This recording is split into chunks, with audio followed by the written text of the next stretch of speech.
Bom dia, meus amores, tudo bem com vocês? A nossa aula de hoje é de revisão de ciências. Eu espero que vocês tenham conseguido fazer. Nessa revisão, a gente vai relembrar assuntos que a gente já estudou nas aulas presenciais e alguns assuntos que a gente estudou no momento da pandemia. Mais os assuntos que a gente estudou nas aulas presenciais, porque já tem muito tempo que vocês viram, então é muito importante a gente poder relembrar, certo? Na nossa primeira questão, nós temos: faça as correspondências. Essa questão aqui se refere ao estado, os estados físicos da água. A gente já estudou inicialmente sobre o estado líquido, sólido e gasoso. Só que a gente vai agora identificar a questão dos processos. A gente já estudou isso também. Só que a gente vai revisar principalmente na questão isso, certo? Temos aqui fusão, solidificação, vaporização e condensação. Todos esses aí são a transição da água de um estado para outro estado, certo? A gente já estudou que existem os três estados: o líquido, o gasoso e o sólido. Tem esses três. Mas como é que se dá? Como é o nome do processo da transição de um estado da água para o outro? Temos esses 4 e a gente vai poder identificar agora, certo? Então vamos lá. Temos aqui fusão, solidificação, vaporização e condensação. Aí temos no primeiro quadrinho: qual é o nome do processo? Do líquido em que a água passa do líquido para o gasoso. Vocês já devem ter percebido, principalmente em casa, quando a sua mãe põe uma panela para ferver no fogo e a água começa a ferver, você começa a perceber um vapor subindo. Se você tampar, aí você percebe que o vapor se transforma em pequenas gotas de água. Para só estar dando o exemplo que assim, esse processo é visível, pode ser visível.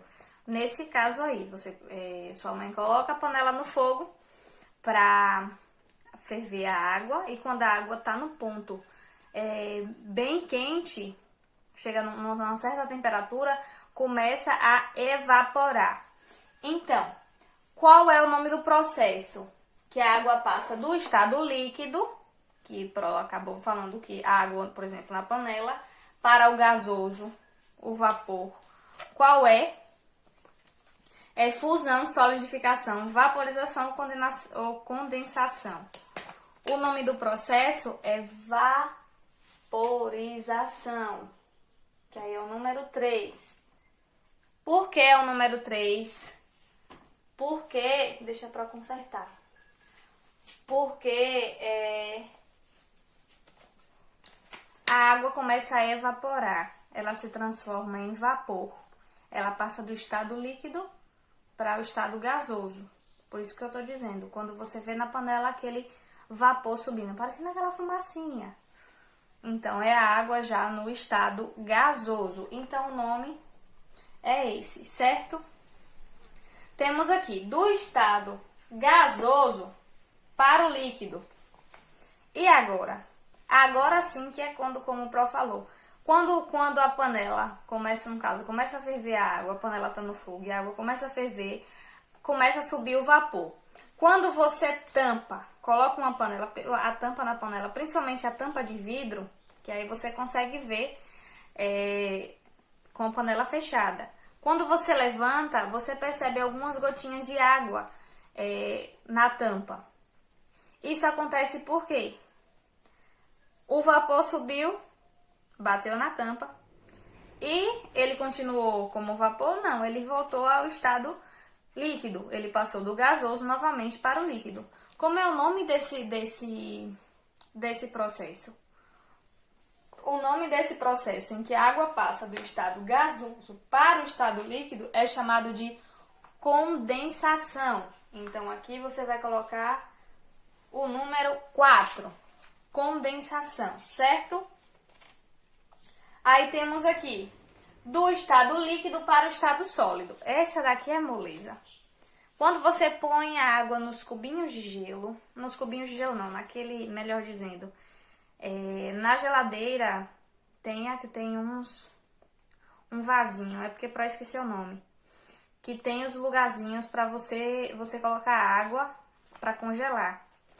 E depois de congelado forma os cubinhos de gelo, é porque para esquecer o nome do vasinho, certo? Então, esse processo em que a água passa, que o Pro falou sobre para congelar, em que ela passa, esse processo que a água passa do líquido, do estado líquido para o sólido, como é o nome? É solidificação. Então, é o número 2. Pro tá olhando aqui porque Pro não colocou os números do lado. E por último, temos do sólido para o líquido, que é fusão. Quando você tira a pedrinha de gelo do congelador e você deixa lá, ela vai começar a descongelar e vai sair do estado sólido para o estado líquido. O nome disso é fusão, certo? Vamos à segunda questão. Leia a seguir o trecho de um texto e depois responda as questões. Há 150 anos, as casas eram iluminadas a vela ou com lamparinas a querosene. Imagine o perigo e a chateação. Havia hora para acender e apagar os lampiões da rua. Pensando bem, desde que o homem aprendeu a fazer fogo, passaram-se séculos até acendermos, num gesto simples, as modernas lâmpadas elétricas, tão comuns e familiares que nem sabemos mais como funciona. A eletricidade é hoje a principal fonte de energia usada para produzir a luz artificial. Esse texto traz o quê? A questão de que, há alguns séculos atrás, as lâmpadas que conhecemos hoje, que é tão comum, não existiam. A iluminação era feita através da luz de vela ou então dos lampiões. Eu acredito que alguns de vocês já devem ter visto eu acredito que na casa da avó de vocês, em algum lugar vocês já devem ter visto. O lampião você usa o querosene, coloca o fogo, acende o fogo e ele fica lá. Por mais tempo, dura mais tempo do que a vela, né? Isso também é dependendo da quantidade de querosene. No caso, a iluminação era feita dessa forma. Então tinha um horário. Não ficava, eu vou deixar a noite inteira, ou então das 6 horas da tarde até as 9, 10 horas, 11 da noite. Não era assim. Tinha um tempo estipulado e o tempo era muito curto, em que as luzes eram acesas. Aqui em minha comunidade, por exemplo, eu já vi relatos da minha avó, que quando a eletricidade chegou, eles pararam de usar as velas e os candeeiros, só que tinha também um tempo limitado, não era como hoje. A gente acorda de madrugada, bate o dedo no interruptor e temos a luz. Não era dessa forma, também tinha um período. É como se tivesse um gerador, uma coisinha assim que em determinado horário da noite era desligado. Então ficava no escuro até amanhecer o dia. Era assim que funcionava. Então assim, com a evolução, com o passar do tempo, tudo se modernizou e hoje temos as lâmpadas artificiais. E na maioria das vezes nem sabemos como funcionamos, como funciona, como o próprio texto vem explicar. Logo depois da leitura do texto, temos a seguinte questão. Qual é a principal fonte de energia elétrica usada no Brasil e de onde vem essa energia? Pro deu só esse exemplo aqui, porque é importante vocês contextualizarem, saber como era. Não adianta só ler aqui a história. A nossa comunidade, a nossa cidade viveu isso. Então, por que vocês não podem ter acesso a essa informação, né? Então vamos lá. Depois da leitura desse texto, vamos responder: qual é a principal fonte de energia elétrica usada no Brasil? E de onde vem essa energia? A gente também já estudou sobre isso. E nós sabemos que a maior parte da energia usada no Brasil é a energia hídrica. Como assim energia hídrica? Hidro vem de água. Ela é produzida através das usinas hidrelétricas. Existem vários tipos de energia, que a gente já falou: energia eólica, energia solar, energia hídrica, energia nuclear. Existem vários tipos de se produzir energia, mas aqui no Brasil a mais utilizada é a energia hídrica. E onde é produzida, de onde vem? Das usinas hidrelétricas. Então essa é a nossa resposta, certo? Façam de uma forma, façam bem completo. Vocês vão corrigir, mas Pro deseja que vocês façam a resposta completa. Eu não quero que só coloque é a energia hídrica da hidrelétrica. Tem que dizer: a principal fonte de energia do Brasil é a energia hídrica, certo? Vamos lá. A principal fonte de energia do Brasil, ou usada, melhor dizendo, usada, que não é do Brasil, usada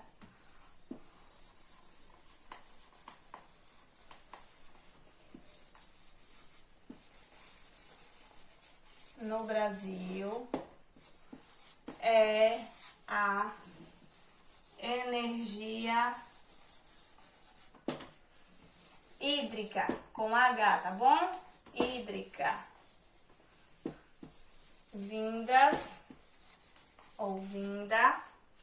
das usinas hidrelétricas.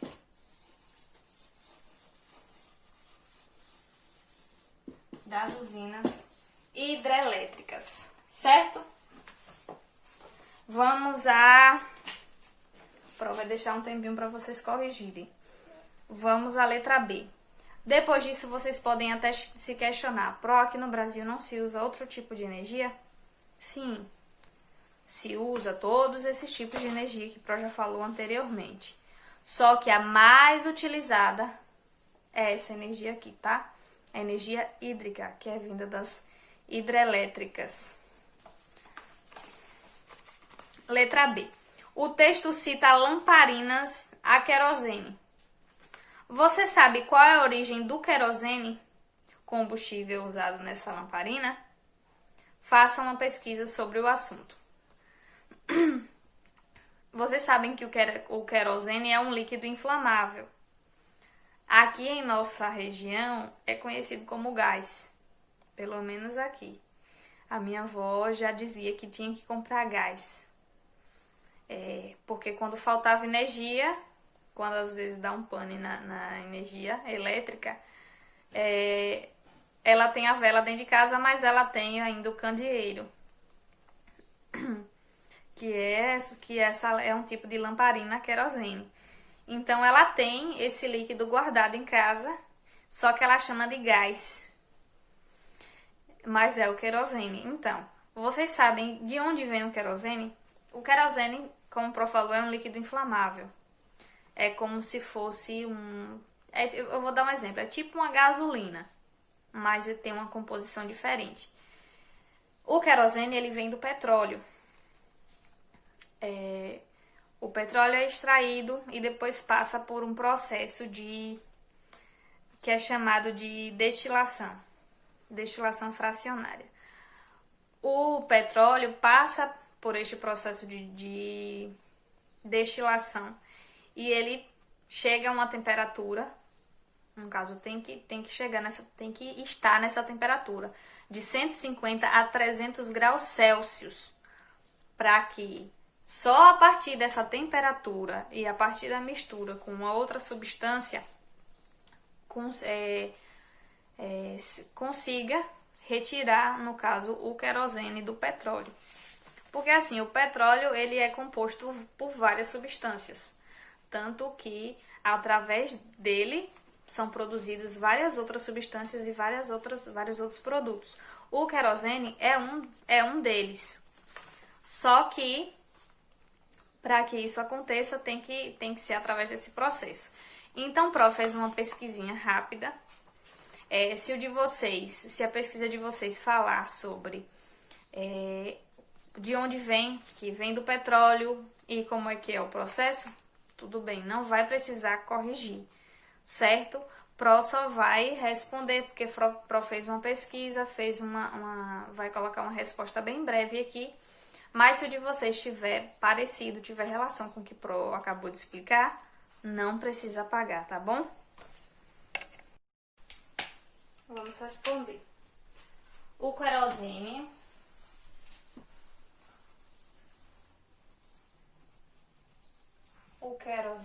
vem do petróleo, ou seja, a origem do querosene é o petróleo, vem do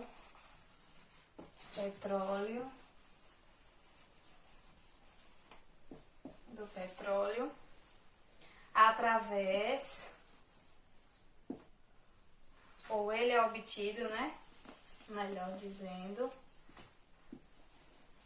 ele é obtido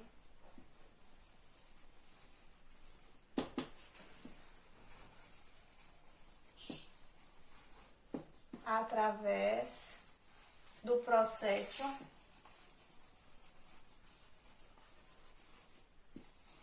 de destilação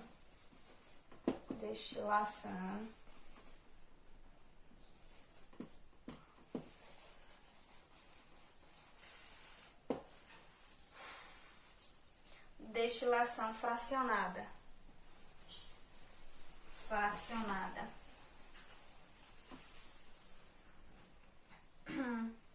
Sob a temperatura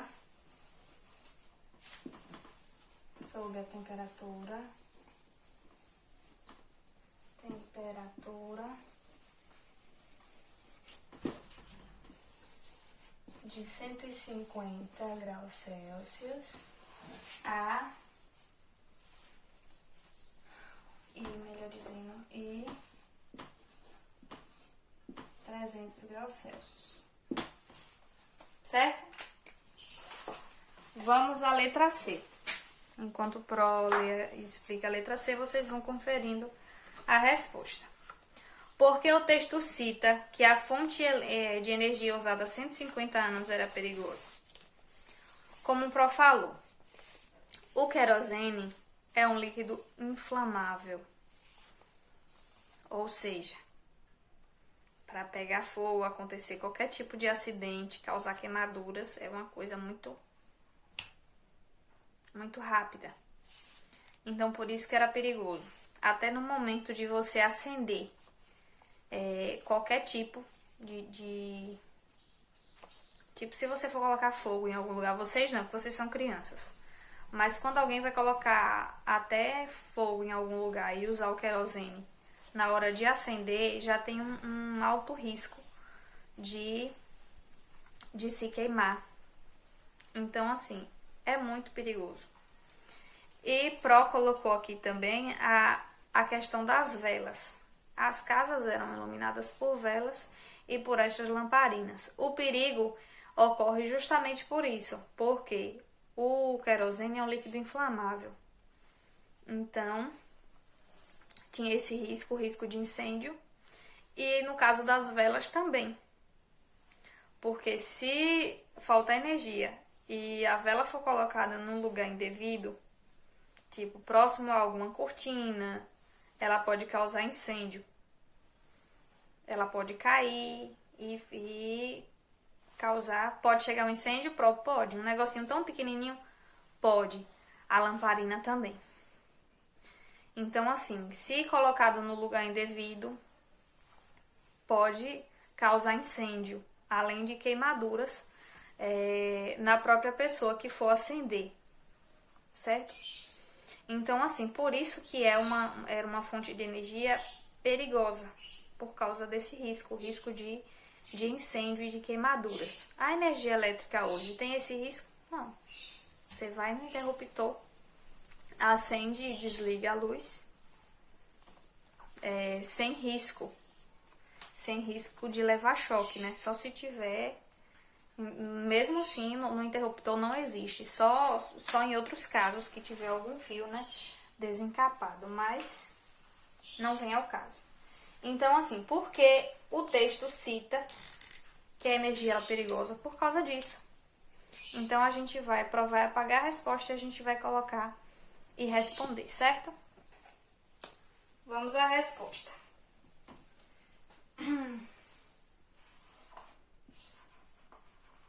A energia usada há 150 anos era perigosa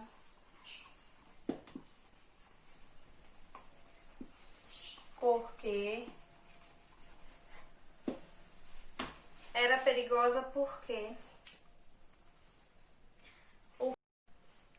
Então vamos lá. Essa é a resposta da letra C.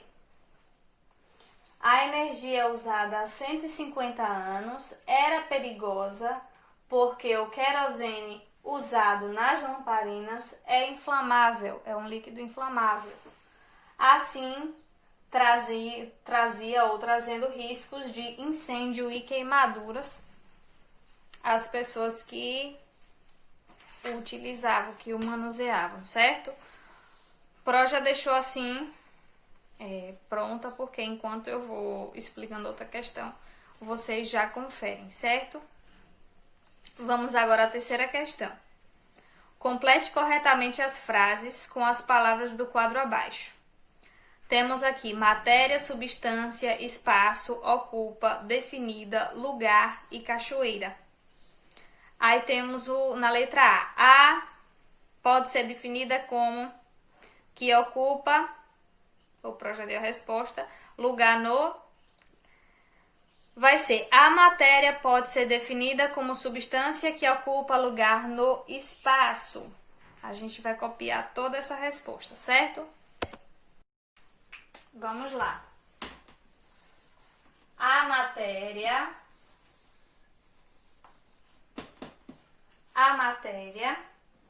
pode ser definida como, o professor vai colocar aqui, ó, foi o primeiro tracinho. No segundo tracinho temos substância. Vocês se recordam que já estudamos sobre isso, sobre a questão da matéria no espaço. Que a matéria é uma substância que ocupa lugar no espaço. Aí temos que o próximo tracinho ocupa lugar no. Aí temos aqui espaço. O último tracinho vocês colocam espaço. Então, a matéria é uma substância que ocupa lugar no espaço. Como assim, Pro? Isso aqui pode ser considerado uma matéria. Como várias coisas que, ou quase, praticamente, quase todas as coisas que existem na Terra é a matéria. Só que temos a matéria bruta e temos a matéria trabalhada, através de um processo que a gente já explicou em sala de aula, certo? A matéria sofre mudanças físicas e mudanças químicas. A gente já falou sobre isso, certo? E a gente vai continuar falando mais adiante, que temos mais algumas questões sobre isso. Então, assim, a matéria sofre mudanças. Se eu pegasse esse papel agora e eu rasgasse, que tipo de mudança ia ser? Ia ser uma mudança física, porque o papel, mesmo rasgado, ele não mudou o que ele não mudou, de certa forma, a sua estrutura. Ele só foi rasgado, ele não deixou de ser papel. Agora, se, por exemplo, eu colocasse fogo nesse papel e ele queimasse, a mudança ia ser física? Não, ia ser uma mudança química, porque ele deixou de ter essa consistência, essa característica. Ele foi queimado e ele vai se transformar, por exemplo, em cinza, naqueles negocinhos queimados. Então, mudou a substância? Sim. Então, foi uma mudança química. Então, a matéria passa por mudanças. E, praticamente, como eu falei, tudo que há é a matéria. E a matéria ocupa lugar no espaço. Por exemplo, não está ocupando minha mão? Então, como é que você vai dizer, a matéria não ocupa lugar no espaço? Ocupa sim. Vamos lá. Vamos para a letra B. Temos a água da cachoeira. Você vai colocar aqui, ó, cachoeira no primeiro tracinho. O próximo vai separar por barra também. Não apresenta forma definida. Gente, a água apresenta forma definida? A água é redonda? A água é quadrada? Não, ela não é. Ela não apresenta forma. Ela toma a forma do objeto que a contém ou do espaço. Se você colocar ela numa jarra redonda, ela vai tomar a forma da jarra. Se você colocar ela numa bacia, ela vai tomar a forma da bacia. Se ela estiver em um recipiente quadrado, ela vai tomar a forma do ambiente quadrado. Então, a água não tem forma definida, assim como outros líquidos. Eles tomam a forma do espaço que eles ocupam, assim como a água da cachoeira. A água da cachoeira não apresenta forma definida. Ela adquire, que temos aqui, ó, na questão de vocês, a forma do espaço. O próximo tracinho vocês vão colocar espaço. Espaço que a contém. Então, é exatamente isso. A água e outros líquidos não possuem forma definida. Certo? Vamos lá. Vamos à quarta questão. Quarta questão. A invenção da lâmpada. Edilson revolucionou o modo de vida das gerações seguintes, desenvolvendo sistemas que tornaram a luz prática, segura e econômica. A ideia de energia elétrica não era nova na época. Muitas pessoas já trabalhavam na área e desenvolviam formas de energia elétrica. Mesmo assim, até o dia 21 de outubro de 1879, nada até então era desenvolvido poderia ser utilizado domesticamente. Ou seja, até essa data, a energia elétrica não era usada em casa. Por isso que fala aqui domesticamente. Era usada em outros lugares, mas não nas casas. As casas ainda não tinham, até essa data, não tinham acesso à energia elétrica. Com a invenção da lâmpada, a luz dos lampiões a gás passou aos poucos a ser substituída por pequenas redes elétricas de iluminação, limitadas inicialmente aos centros urbanos. Ou seja, mesmo assim, depois da invenção da lâmpada, o uso era restrito. Esse tipo de energia existia mais nos centros urbanos, nas cidades. Os lugares da zona rural ainda não tinha acesso a esse tipo de iluminação. Com isso, inaugurou-se uma nova época, a de utilização da eletricidade como energia economicamente viável, pois antes as necessidades da luz eram restritas, embora houvesse a aplicação nas comunicações e nas metalúrgicas. Ou seja, a energia elétrica, de certa forma, já existia antes desse período, mas era só usada nas comunicações e nas metalúrgicas, ou seja, em algumas empresas, em algumas fábricas. As casas, até este período, não tinham energia elétrica. Só depois da invenção da lâmpada que essas casas dos centros urbanos começaram a ter acesso a esse tipo de iluminação. A primeira demonstração pública da invenção do sistema de Edison foi em dezembro do mesmo ano, quando o laboratório Menlo Park ganhou um sistema completo e complexo de energia. Não satisfeito, Edison passou os próximos anos desenvolvendo o sistema para o setor, influenciado profundamente pela vida moderna, criou também a vitrola e a câmera de cinema. Durante a sua vida, teve mais de 1.093 patentes e divulgou diversas de suas invenções em público. Então, este homem revolucionou mesmo a questão da energia elétrica. Criou várias outras coisas, né? Então foi uma pessoa bastante importante para a sociedade, principalmente porque facilitou, né, o modo de vida, porque antes as pessoas não tinham acesso à eletricidade, era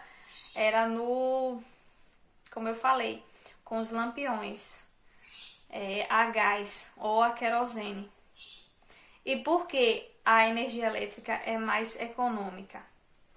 Porque, como o Pro falou, se você fosse passar a noite uma quantidade de horas grande com a lamparina ligada, gastava muito querosene. Então, de certa forma, não era econômico. E a luz elétrica, não. Você consome durante um longo período e não gasta tanto quanto na questão da lamparina. Por isso que é chamado de econômica, certo? Temos aqui na letra A, complete as frases. Antes da invenção da lâmpada, os ambientes eram iluminados com o quê? A Pro vai colocar aqui, ó. Quarta questão, letra A. Eram iluminadas com velas, como o Pro falou, velas e lampiões a gás.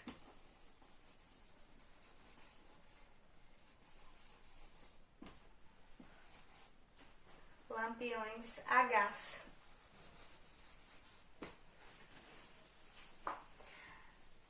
Aí temos aqui na letra B. Além da lâmpada elétrica, Thomas Edison também inventou. O que foi que Thomas Edison inventou? Ele inventou a vitrola. Aí você vai colocar a vitrola. Ele só inventou isso, Pro? Não, ele inventou várias outras coisas.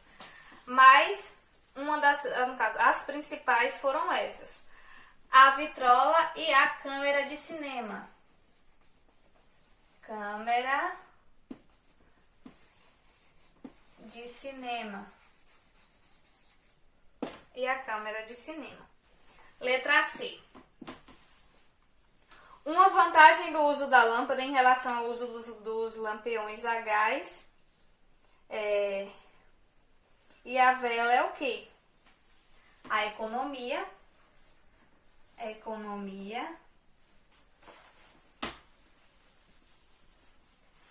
O uso sem restrições, tipo, você pode usar energia elétrica sem uma certa restrição.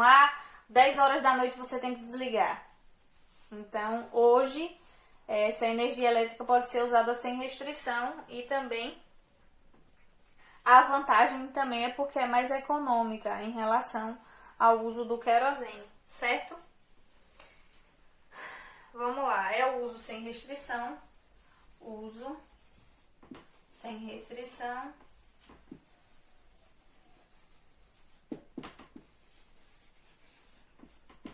uso sem restrição, sem horários definidos.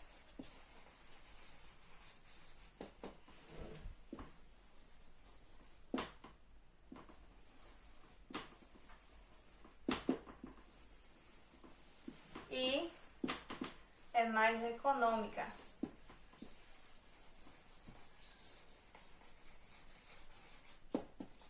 É mais econômica. Certo?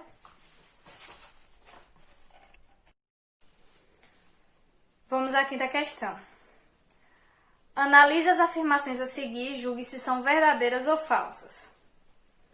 Temos aqui, no Brasil, a maior parte da energia elétrica é produzida em energia eólica? Não. A maior parte da energia elétrica produzida aqui no Brasil vem das usinas hidrelétricas, ou seja, é a energia hídrica, que vem da água e não do vento, como é a eólica. Então, essa alternativa é falsa. Então, você vai colocar no primeiro quadrinho F, que é falsa. Letra B. Letra B. A construção de usinas hidrelétricas pode alterar ou bloquear o curso de rios e causar grandes alagamentos devido à necessidade de grandes reservatórios de água? Verdadeiro. Gente, esse tipo de energia, usada muito aqui no Brasil, ela tem um grande poder de devastação, causa um grande impacto ambiental. Por quê? Cursos de rios são desviados e existe uma grande área que é alagada. Então, toda a vegetação, todo o bioma, todos os animais que vivem naquele lugar são mortos ou não tem lugar para ir. Então, assim, causa uma grande devastação. Por quê? Por exemplo, vamos supor que existem dois rios aqui. Um corre para cá e o outro corre para cá. Os dois são fortes.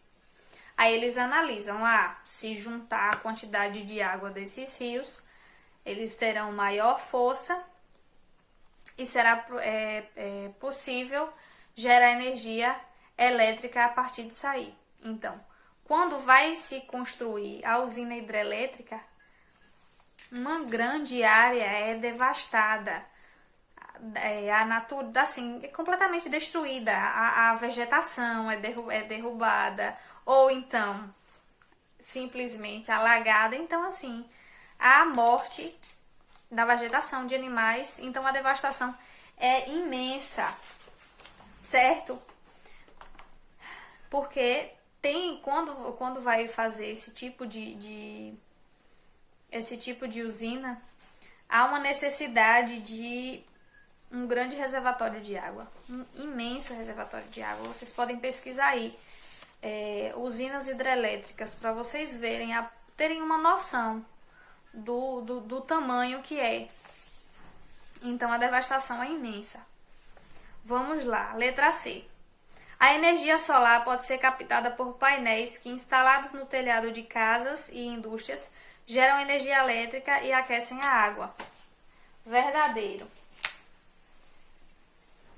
Em alguns lugares que a energia elétrica ainda não chegou, eles fazem o tipo de uso dessa energia solar. Algumas placas são colocadas em cima do telhado da casa e, no caso, eles captam a luz. Essa placa é capaz de captar a luz solar e transformar em energia elétrica. Então, além de transformar em energia elétrica, é capaz de aquecer também a água. Isso é bem comum na zona rural. Letra D. O álcool utilizado como combustível é produzido usando petróleo como matéria-prima?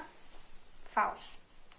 O álcool não vem do petróleo. Ele é produzido através da cana-de-açúcar. Então, é falso. Letra E. Os resíduos produzidos nas usinas de energia nuclear são extremamente tóxicos.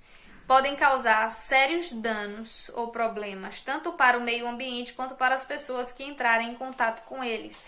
Verdadeiro. Gente, essas usinas nucleares são perigosíssimas. Tanto para o solo, quanto para nós seres humanos, quanto para os animais. São super prejudiciais. Vamos à sexta questão. Circule as características das fontes de energia não renováveis. Existem fontes de energia renováveis e fontes de energia não renováveis. Certo? Então vamos lá. Vamos circular as características das fontes de energia não renováveis. Essas fontes de energia usam combustíveis fósseis? Sim. No caso do petróleo, então, o petróleo é um tipo de combustível fóssil. Nunca acabarão. Elas nunca acabarão? Isso aqui é falso. Um dia elas acabarão, porque elas não são renováveis. Elas não se renovam. Então, vai chegar um dia que ela vai se esgotar. Pode gerar poluição? Sim. Podem gerar uma poluição absurda. São fontes de energia limpa? Não. Porque se podem gerar poluição, elas não são limpas. Certo? Um dia se esgotarão? Sim. Um dia vai se esgotar.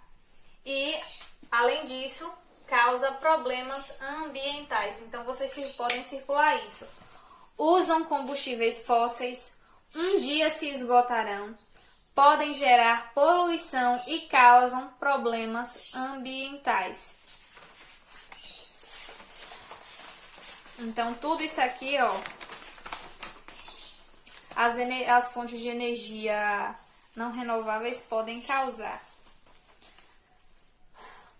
Por exemplo, a energia nuclear não é um tipo de energia renovável. A energia hídrica, porque a questão de problemas ambientais. E já um tipo de energia que pode ser limpa, sustentável e é considerada renovável é a energia eólica, a energia solar, porque elas não agridem o meio ambiente, certo? Sétima questão. Observe as imagens e responda. Na atividade de vocês tem essas duas imagens aqui, ó. A laranja perfeita e a laranja com fungo. Aí temos aqui na letra A. Qual o tipo de transformação ocorreu na laranja? Esse tipo de assunto aqui é o que Pro já falou anteriormente. A transformação da matéria.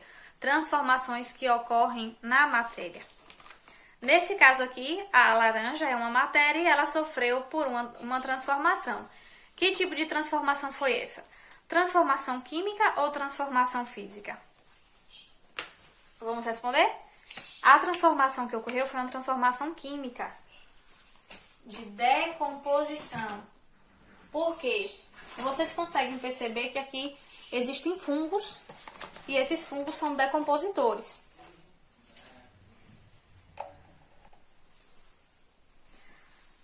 Vamos lá. Na laranja, vamos colocar a resposta bem completa. Na laranja ocorreu uma transformação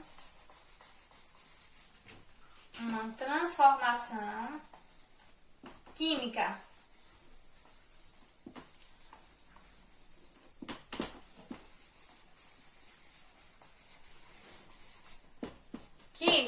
Essa foi a transformação que ocorreu na laranja. Isso aqui é a letra A, tá bom? Deixa eu colocar aqui, letra A.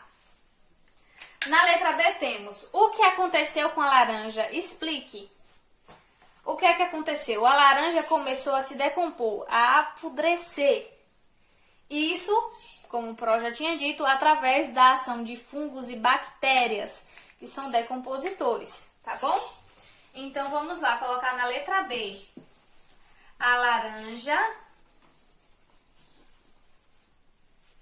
começou a se decompor. Começou a se decompor por ação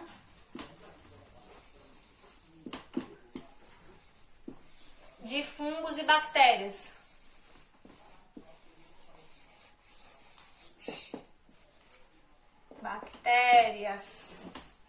Por ação de fungos e bactérias. Oitava questão. Observe as imagens e classifique as misturas resultantes da união de substâncias abaixo. Temos aqui algumas imagens e vocês devem numerar se essa mistura é homogênea ou heterogênea. A gente já viu isso nas revisões anteriores, então eu acredito que vocês já estão, expert no assunto.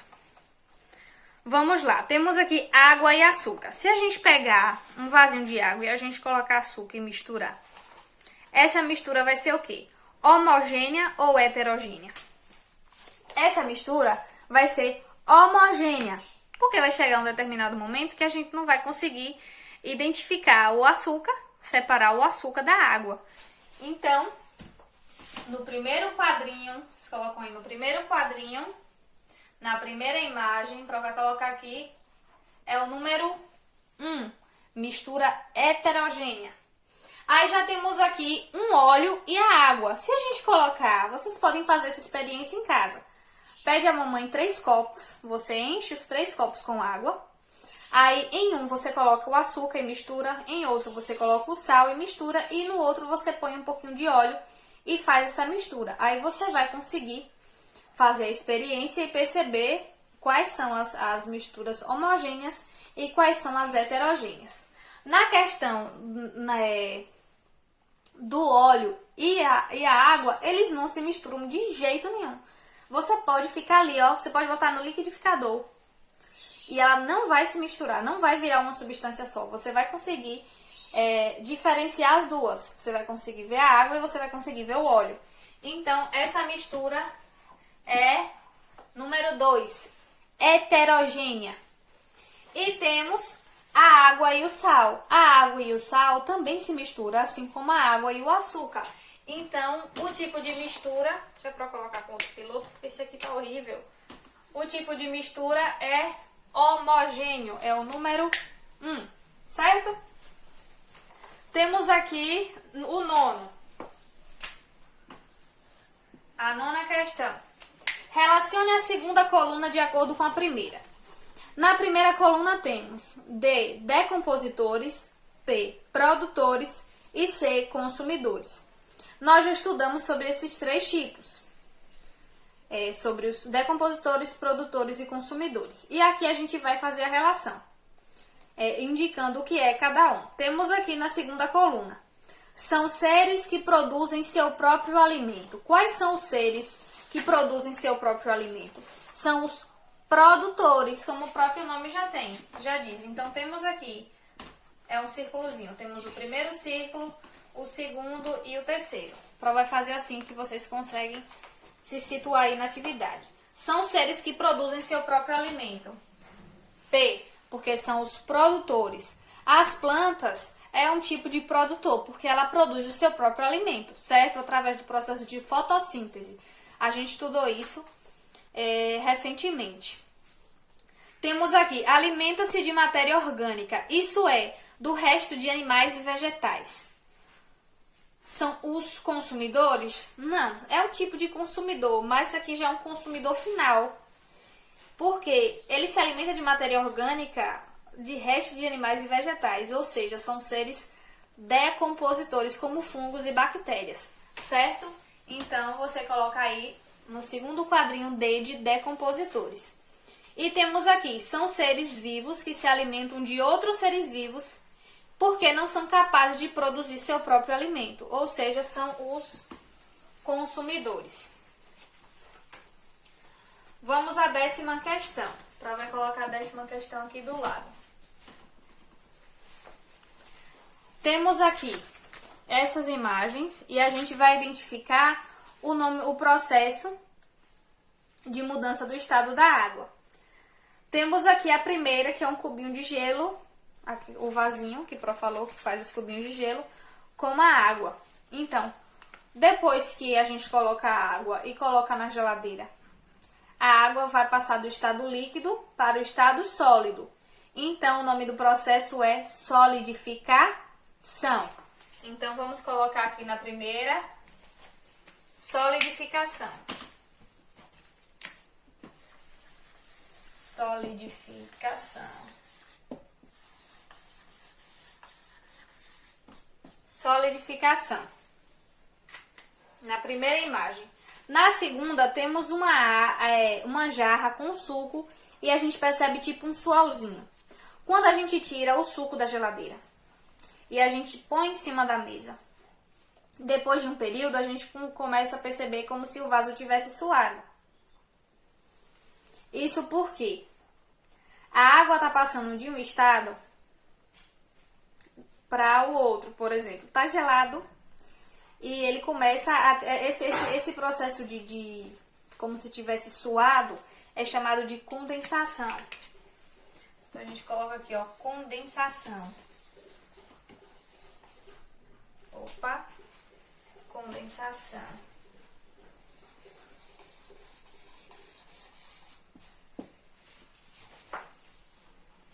Aí temos aqui um gelo derretendo. Qual é o tipo de processo? É fusão. Porque está passando do estado sólido para o estado líquido. E temos aqui a água, uma panela fervendo, que está passando do estado líquido para o estado gasoso. Então, é vaporização ou evaporação, certo?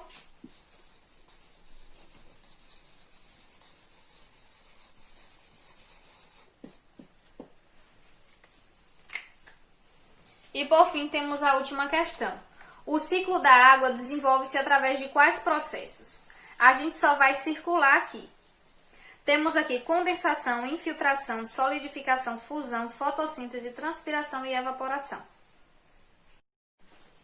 Então, a gente vai circular. Condensação é um tipo de processo que a gente já estudou. Fusão também.